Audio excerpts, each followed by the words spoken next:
So we're making progress with this addition of the two side screens to the cockpit.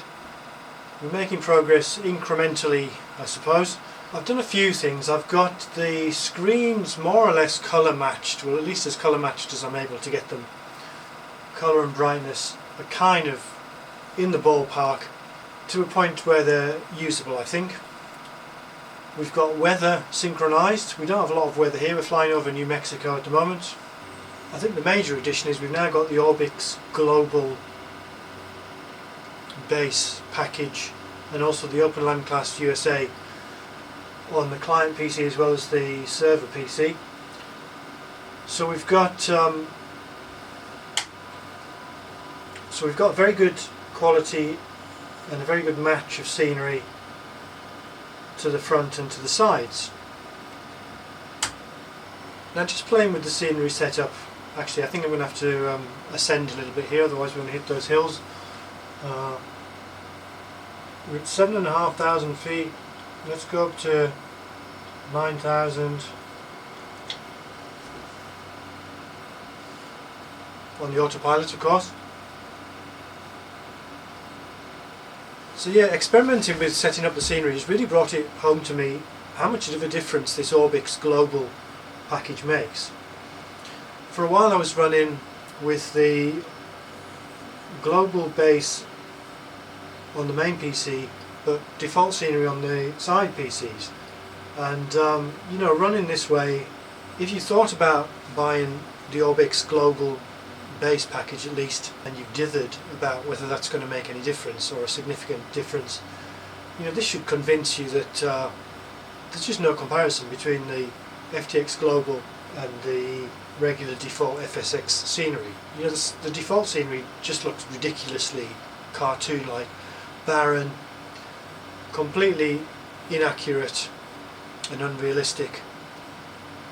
Now you may have some Orbix regions, and of course the regions are the best of the whole Orbix deal, but if you fly outside of the regions, I mean this is New Mexico for example, and I don't think Orbix has a region that covers New Mexico at the moment. So if you buy the global base package and the Open Land Class package, it just makes a phenomenal difference, and it's very, you know, it makes the countryside and the landscape look, broadly speaking, realistic. I mean, the other thing is it kind of makes the scale of the landscape bigger, you know, because the level of detail that the Orbix Land Class tiles display, you know, is quite extraordinary. Now one thing you won't see on this unless I point it out, and even then there's hardly anything to see where we're flying at the moment. I don't have, or I have the global vector product on the main PC as well, which I don't have on the client PC, so we're not getting vector additions on the side views. Now that's relatively subtle. I'm not a big expert on what vector adds, but one of the things it adds, and that I have noticed, well obviously the road network is one of the most obvious signs of difference if you have global vector installed. Bodies of water as well. I've noticed when on the main PC where I've got vector installed, I get many more and more intricate small bodies of water that don't appear on the side views. So if I fly past, you know, a little network of lakes or lagoons or even river systems, sometimes not all of that detail appears on the side views, which is kind of disorientating, and probably one reason to either fly with vector on both the client and server, or to disable vector on the server PC to give me some uniformity. But as I say, you know, relatively speaking, the major transformation happens with the global base product, which essentially, well, let's say global base and the Open Land Class product. I mean, that replaces the Land Class texture tiles, and of course the Open Land Class product makes the placing of the Land Class tiles much more appropriate for what you'd see in the real world. So anyway, that's what we've got running here. As I say, we've got Opus weather now synchronizing between the client and server. There's not a lot to see with the weather at the moment. We do have a sort of haze layer which is faithfully replicated, and we've got a little bit of cloud out to the front, and it is visible to the sides.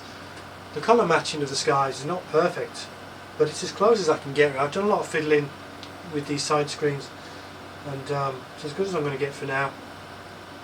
I'm getting a much more, I think, realistic sense of ultimately what the performance is going to be like. Certainly using global in a relatively Spartan area such as we're flying over here. You know, this is usable, but it's certainly not smooth completely. You know, if I do a bit of jiggling here, broadly speaking, that's the kind of smoothness we get. You know, it's responsive, but it's kind of stuttery on the side views, but it's kind of usable. Something else that I've noticed, which I'm not going to try and show this because it's very subtle, I don't think it would show up on the video, even if you can see the right hand screen. The way that Opus works is, I suppose, the way that FSX generally works. This screen to the left is the main cockpit view that's been synchronized with the server PC. The view to the right, you define the view in exactly the same way, but then you have to mark it as a windowed view, and Opus displays it in a secondary window. Now there's something about how that's rendered that's different to the main display, and in particular what it looks like to me is the level of detail radius is smaller. Even when we're sitting on the runway and nothing much is happening, the distant ground textures seem very blurry, and the level of detail, even in the ground textures on the airport surrounding the aircraft, those textures seem to become blurred much closer to the aircraft on the right hand side than on the left hand side. Well, this is a nice view. We're flying over a city here. I hope you can see that. Again, if I was being conscientious here, I would show you, this is a good example of where you'd spot the differences with the vector data, because we'd have vector in the boundaries of this river and probably some, you know, smaller bodies of water around that. Also the road network, which has just kind of gone out of view there. I mean, we're flying quite high here. We're at 9,000 feet. We're about, that's about 2,000 or 3,000 feet AGL. I've got the autogen wound right down on the left and right views as well, just as part of my experiments with just trying to dredge some more performance out of this. At this height, that's not a big deal, but low to the ground, you know, the lack of autogen is kind of intrusive, particularly again when the scenery drifts from the forward view to the side views. And ultimately I want to have, as far as possible, the same autogen settings, and certainly the scenery complexity settings on all the views. You know, this thing I said about the blurred texture in the windowed view out to the right, I mean, at the end of the day, I've got a view out to the right which I didn't have before. You know, in terms of stepping up, even with that blurring of the textures out towards the middle to far distance, you know, it's way better than I had without the side views. But I think what I'm coming around to realising is, ultimately, I'm probably going to need to go up to another PC so I run the left and right views independently.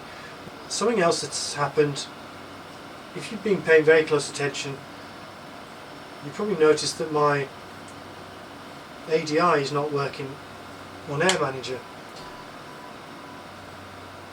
In fact, it is kind of working, but it's working incredibly slowly. If I keep it in this orientation, it will actually show the bank eventually. I don't know what's going on there. My flap indicator's not working either. Whether this is just coincidence or it's actually some effect of running this new network setup. At least 2 of my air manager gauges have stopped working properly, so I'm going to investigate that.